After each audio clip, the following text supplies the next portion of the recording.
Show. From rapping to acting to R&B. Cause this is all pure exposure. It's the Pure Exposure Show. From rapping to acting to R&B. Cause this is all pure exposure. It's the Pure Exposure Show. Hey, it's your girl Sam J, and I have sitting with me today at the Pure Exposure Show the great Miss Renika Mcqueen Echoes. Hey. Thank you for having me. Oh, you're welcome. I thank you for dropping in on us, you know. And I got to say, this lady is amazing. She's from straight out of Detroit. She worked for 17 years as a correction officer. Believe that? Yeah. So she did her time. She went from being a correctional officer to calling the shots behind the camera. She became an author first, right? And then she became a writer, director, producer, and boss of her own production company. How about that? Clap that up. Renika Mcqueen Echoes is flipping pain into purpose and turning real-life drama into must-watch cinema. Her films hit hard. Tell us about some of your films. What's the name of some of them? So I have Deceitful Passions, which was my very first movie, Cain and Abel, A Family Divided, and then The Stranger in Our House, which is a series. Okay, so that was your very first movie. So that was your first book that you wrote. Yes. Deceitful Passions was a book that I turned into a movie. Yep, and that's how I got in the industry. Okay, and what year was that you actually wrote? So when did you write the book, and when did you actually turn it into a movie? I wrote Deceitful Passions, I want to say 2006. Okay. Okay. And then I got, I turned it into a movie, and I think I started filming the end of 2018.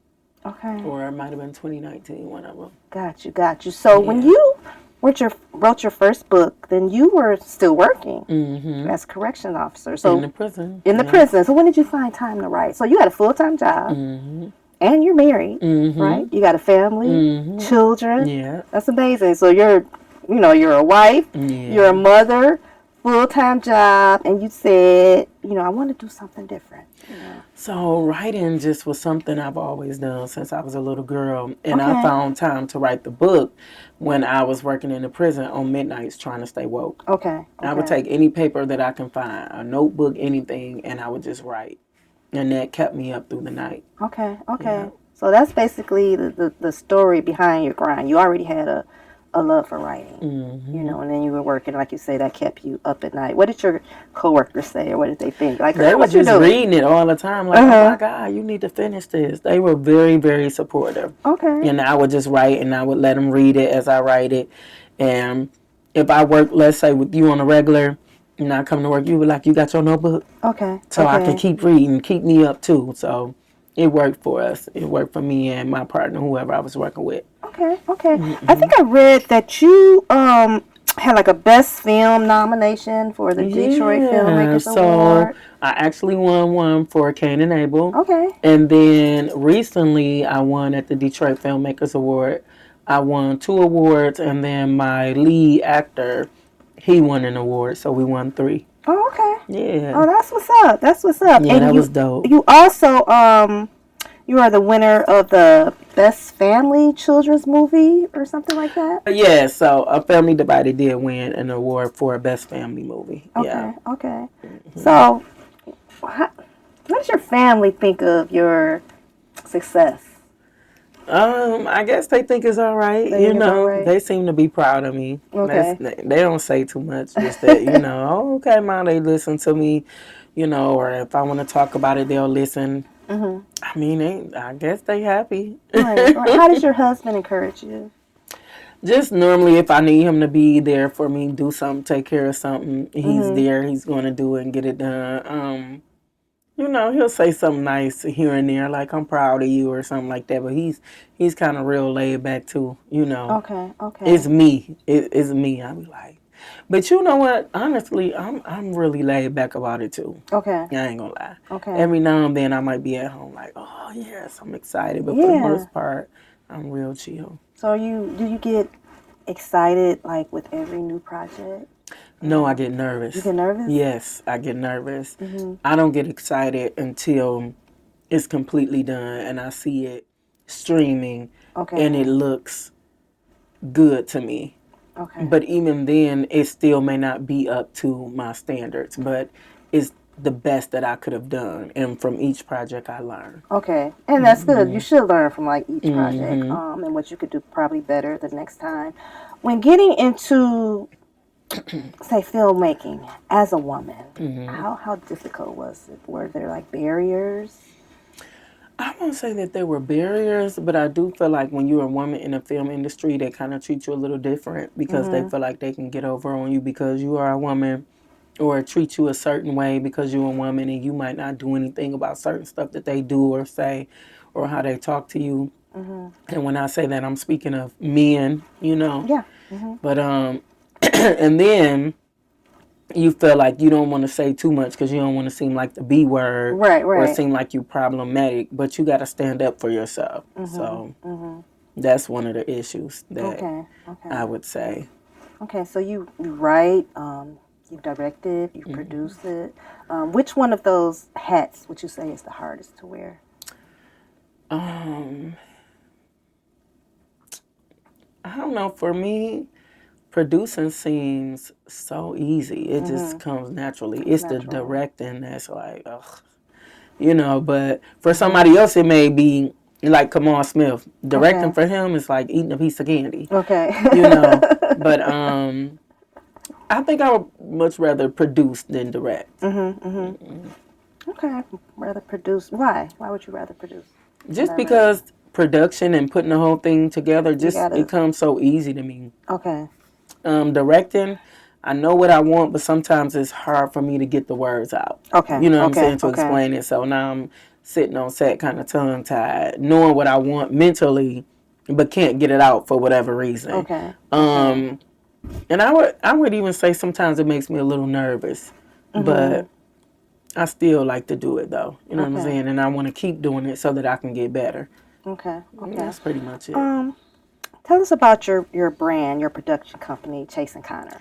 So Chase and Connor Productions is my production company. It's named after my two boys, the babies. They are 16 and 7.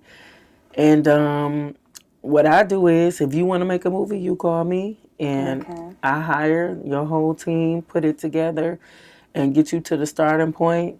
I do pre-production, I do production, and then also help you with post until it's completely done. Okay. Yeah. So y'all hear that? Y'all got a story to tell, a movie idea. It's your lady right here. If you need it wrote, I do that too. Oh, you you do that as well. Man, like I said, you are amazing. Thank you. Just coming into this. What are some of your future aspirations? What have you not done yet that you want to accomplish? I don't know. I mean, anything, and I'm not even being funny, that I want to do, I just do it. You just do it. Yeah, like right now, I think I'm kind of just really focused on what I want to do right now. I don't know exactly what I'm thinking in the future. I just do know that I want to continue to make movies, and I want to get better, and I want to do films that have great messages and things like that. But I'm not sure. Right.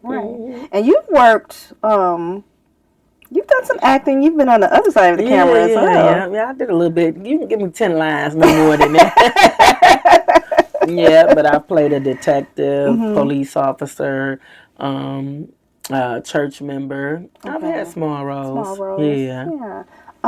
So we can find your work on like Tubi, Amazon Prime. Yeah, I'm on several streaming networks. Yes, Prime, Tubi, Fawsome, Roku, several more. Okay. Yeah. So y'all heard her. That's where you know where to find her at. Yeah, just Google. Put my name in there. It's gonna tell you all my business. Okay. We are going to take a quick commercial break, and we will be right back. On the dangerous. Let's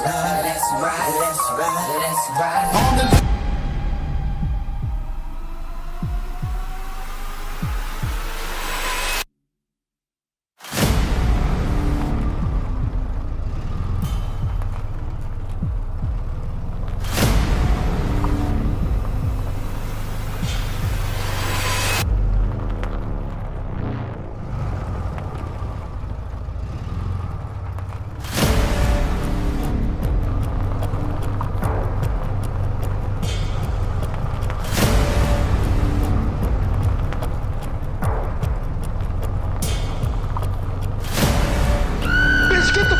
car.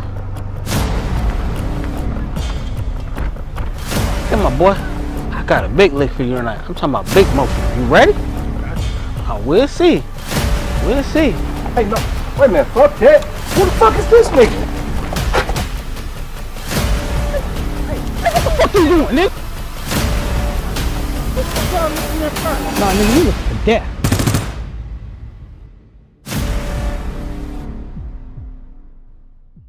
And we're back sitting with Renika Mcqueen Echoes. That trailer was amazing. Thank you. Oh my God. So, I mean, I've gotten some of the backstory. You know, y'all ain't gonna get the same, that I got. But I have to ask, how did you come up with the whole concept behind this project? You know what? I actually was doing something with my husband. I honestly don't remember what it was, but I have this thing where anything that I'm doing, I can turn it into a whole storyline. And I just remember I was with him, we were doing something, and I was like, oh, I'm gonna make a movie about this, and yada yada yada. And I started telling him the storyline, and I called my homegirl and I was like, because that's not the official trailer. Okay. It was just like an idea of what I had in my head. Gotcha. And I called my homegirl Kelly and I was like, look, I got an idea and I want to shoot it quick. Mm-hmm. And I called her and that's what we did. But whatever I was doing with my husband at the time, it made me think of that storyline. Okay, okay. Gotcha. And what did when you said it to your husband, what did he say? He always would be like, well, do it, baby. Write it. Yeah, he'd be like, do your thing. So do your thing. I just do it. Yeah. Got your back. Mm-hmm. And so you probably, I'm going to say, look at life occurrences, probably different than the average person. Or you probably say watch movies differently or reels on social media or just things that happen in the news. I would say that I do, especially when I watch reels. When I watch people reels on social media and things like that, a lot of times it makes me want to work with them. Okay. Yeah. Really? I'll see something in them through that reel, like, okay, I want to work with them. And it might not be like soon, like tomorrow, but I'll just save their whatever or write it down or something, and I'll just come up with a whole idea about that person. Like that's just a gift that God gave me. Or I could see something on the news and take such a small story and turn it into something huge. Yeah, that's a gift that I got. That is a gift. Have you ever, like you say, sometimes you may look and say, I may want to work with this person. Have you ever reached out to someone and said, hey? Yeah, several, and I've ended up working with them. Yeah. Okay. I'll put them in my movies. Have you ever hired someone and regretted, casting them? Not because they couldn't act, but because of their attitude later. Yeah, and my patience is short. I don't have time for that. You know what I'm saying? Like, I like good energy. I like for us to come on set, do what we're going to do. If you having issues or something like that, you can bring them to me. I'm going to see how I can help you, how we can resolve it. I've did things like let people bring their children on set who didn't have a babysitter. You know what I'm saying? I'm like, okay, well, you bringing your baby today, your baby's 7. You know what? I'm going to bring my baby so they can keep each other company.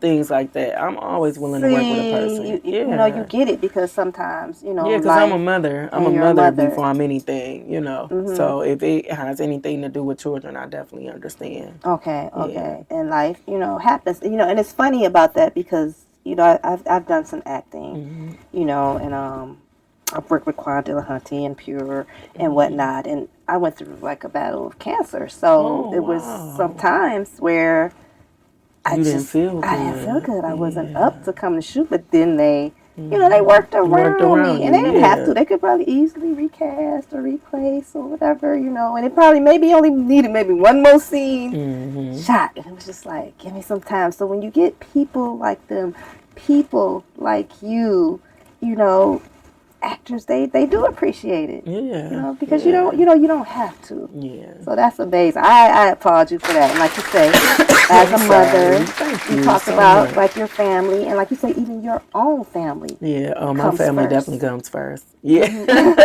Even when I'm filming or doing something, my schedule is going to be based around what I have to do with my family or what they have going on or you know, if we're going, we got to be on set at 9:00 and I got to get my baby somewhere or something went on, I'm going to do that first. And I'll call my director or I'll call my assistant or something like that. And I'm going to say, hey, hold it down. I'm going to be late. Yeah, run everything until I get there. I got to take care of this. My family come first. Right. Yeah. Yeah. As it should be. Yeah.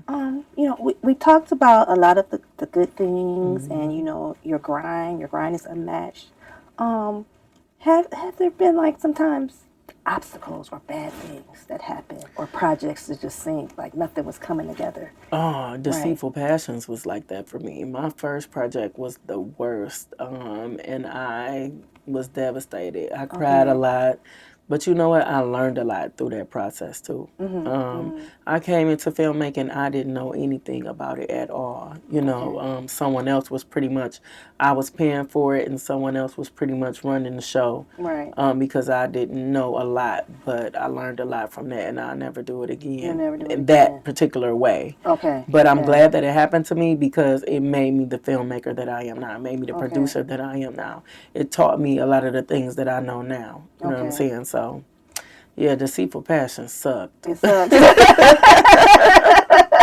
Yes, yeah. And you look back and say it. Do you ever look back, you know, upon, like I said, well, it seems like you're a perfectionist and you like to do things right, do it the right way. But have you ever looked back on a project and just said, you know, I could have done that a different way? I look back on all of them. All of them? Every single one of them. Yeah, because I wanted to look good. I wanted to be right. I'm not just making movies just to say, hey, I made a movie. This is my brand. Yes. So it's very important to me that I put my best foot forward and do my best work. Okay. So when I'm watching certain things, I'm like, I should have paid more attention when I was on set. How did I not notice that? Or, you know, just different things. So, yeah, definitely. With all of them. I do it with all of them. Okay. Yeah. Gotcha. Okay, so let's talk about, because sometimes it could be like false rumors or whatever. Yeah, Someone, my producer just said a false rumor. I'm like, okay, is that true? Not true? Talking about like you, and maybe it's because of your dedication. You know, not saying you was homeless and stuff, but like you would sleep in your car so you would be on time or there before everybody. No, that was thanks for saying that lie, because you know that is dedication, but it was never me. No, I was at home in the bed, sleep, because I got a husband. So you got a husband. So yeah, I would be at home sleep. So complete fabrication. Yeah, but I would get up early, you know, but I wouldn't be sleeping. No, that's somebody else. Right. Shout out to you. Shout out to you. And I ain't mad at you for that dedication, but it definitely was not me. Have you ever, you know, because social media could be something else. Have you ever read anything online about yourself that you didn't know about? Yes, it went off on the person that posted it. What? Yeah, but I've gotten better at that. So you got better? Oh, honey, when I first started, and people would get on there and say things, not particularly about me, but about my movie or just, I was so sensitive. Man, I used to get on there, I used to be arguing like crazy. And I was like, wait a minute, girl, stop doing this. Yes. Yeah, you can't do that. You like you said, you can damage your own brand. I had just depending. Started. I ain't know no better, you know. But it was so cruel. I'm like, dang, I understand you don't like my movie, but you ain't got to call it no food stamp welfare movie. You know, they was just. That's cool. No, I'm telling you what it actually said. One of the comments. That's what they said. Like, that's crazy. They insinuate like it was low budget. Yeah, this low budget food stamp. Oh, God. I was like, oh, wow. I done spent all my little coins, worked hard, really, you know. So it was just hurtful. But what I did do, that taught me to really just stop reading the comments. Stop reading. I don't read a lot of things like, if it's not something positive, motivating, nice that somebody sent me, I will not read it. As soon as, let's say, if I start to read and I see it's negative where it's going, I delete it or I won't read it. Right. Okay. So So speaking on that, like you said, the cost of making a feature film. Yes. You know, what do you think is the least amount it's cost you, and maybe the most? The least amount that it cost me was Deceitful Passions, and I think that was like just a little over $25,000, but that was back then. Right. I'm well over 100, 150. Ooh. Yeah. Because like a lot, I think Yeah. goes into like props and sets and all that type of thing. Locations, your production assistants, your directors, your lighting, your sound. It's just so much hair, makeup. It's really a lot. Okay. And people got their price. Yeah, people got And their if price. they do good work, you either gonna pay it or you gonna get what you pay for. You know what I'm saying? It doesn't always work going for the cheaper rate, going for the cheaper Right. person because Right. it might not be right. Yeah, I know. Like Star Night, a lot of times, a lot of actors, they will work for free. And I think, sometimes producers, that's what they look for. But, as you grow in your projects and the quality gets better and better, you want, like, quality actors. So it's not like, have friends ever just, like, put me in a movie? All the time, every day. I can't even go to a family function without a cousin saying that, cuz, put me in a movie. Put my baby in a movie. I could go in the store and somebody will see me and know me and be like, you make them movies, put me in a movie. Like, every day of my life, put me in a movie. Right. Yeah. I mean, I guess it's suspected, sometimes. Yeah. But, so do you fund most projects yourself, or do you use investors? Everything that I've done, I've paid for out of my pocket. Yes. Every project I've ever done, I've never had an investor. Okay. Never. Okay. Yeah. Because I'm kind of a control freak. Sometimes investors want to have a say or want some type of control. And I don't know how I feel about that because it's my baby. I wrote it. It's my story. I want to tell it how I want to tell it. I want the people to act. They may say, I want Lisa Ray and I may want Keisha from around the corner who is a new, what I'm saying? I want to give them a chance. And that's one thing about me. I love fresh faces. I love new people. So I try to switch it up. Not to say that I won't work with the same person because I have. But if I find somebody who's new and very talented, I would probably pick them over a more popular person. Right. Yeah. Okay. So, you probably came that way too, like you said, probably because early maybe you got burned a little with the early projects. Yeah. So it made you kind of know, what you're willing to put up with. And what I'm not going to put up with. So if you maintain all of your control, you ain't got to deal with nobody extra. telling me what I can or can't do. Who inspired you the most as far as getting in the game? Well, when I first got started, it wasn't an inspiration behind a producer or actor or anybody at the time. It was something that I wanted to do to see if I could achieve it. I'm the type, when I say I'm going to do something, now I got to prove a point to myself. And so at that point, it was the very beginning was about me, proving a point to me. But I write, I love Issa Rae, Lena Waithe, Shonda Rhimes, of course, all of them. I love them. Will Smith and the things they do with producing. But I think my biggest motivation for me is just my family, my kids. Yeah, showing them that they can do whatever they want to do. You know what I'm saying? And being able to provide and do great things with them and for them. That's my motivation every day when I wake up. Right. Yeah. So I think you said out of your children, it's your youngest who takes the most interest? Yeah, my 7-year-old, he wants to act. He wants to be in everything. So, yeah, I'm going to just bring him along. Bring him along. Yeah. Like, you could do it, baby. And I mean, what greater inspiration than his mom, seeing her do it. Yeah. And you know what? And my daughter, she's actually in Cain and Abel. Okay. She is in A Family Divided, and she's also in The Stranger in Our House. Okay. So, yeah, she's an actress, but she only acts for me. She only acts for you? But she's really good at it. She's really good? She is really, really good. Okay. Yeah. Gotcha. If you could give some advice to others. Well, even before you give the advice, locally, because, we like to give each other their accolades and flowers. Local producers in the game. Who doing their thing? Lisa Brown. Shout out to Lisa Brown. She's doing an amazing job. Blacksmith Enterprises, they are doing their thing right now. The Collective, they have the Collective Studio, so everybody involved with the Collective Studios, Her Patio Productions, they are doing their thing right now. Of course, Kamal Smith, as the director, he is doing his thing. Yeah. Okay. Yeah. Okay. Yeah. Detroit is big. Yeah. I'm trying to think of some more people. I don't want to forget. Dewan Ford. He's doing his thing. But there's so many people There's here so that many. are. Right, Yeah. right. But we know who is. Yeah. Renika Mcqueen Echoes is doing her thing. Thank you so How much. far do you want to take this thing?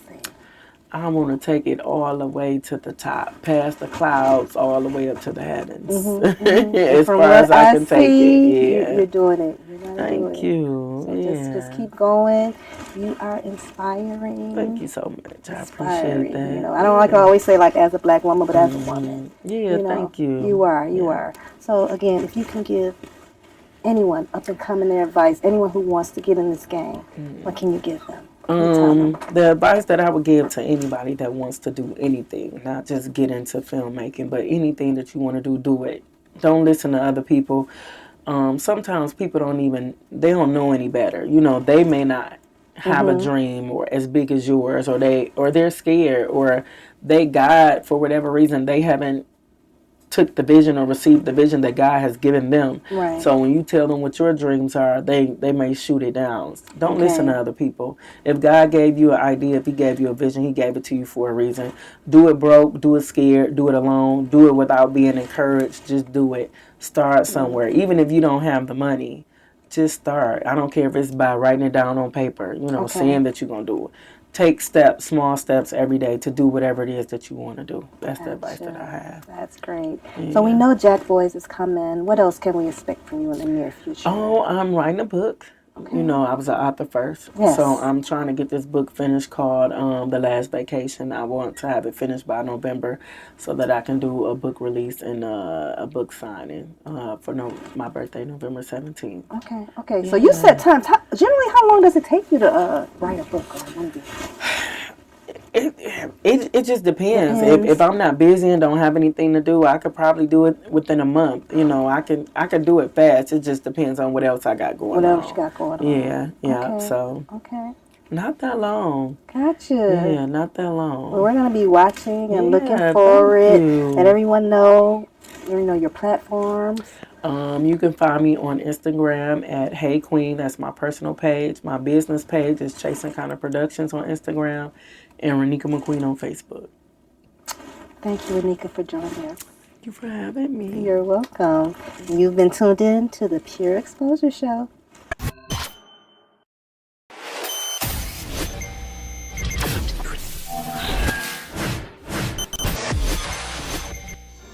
It's the Pure Exposure Show. From rapping to acting to Cause this is all R&B. pure exposure. It's the Pure Exposure Show. From rapping to acting to R&B. Cause this is all pure exposure. It's the Pure Exposure Show.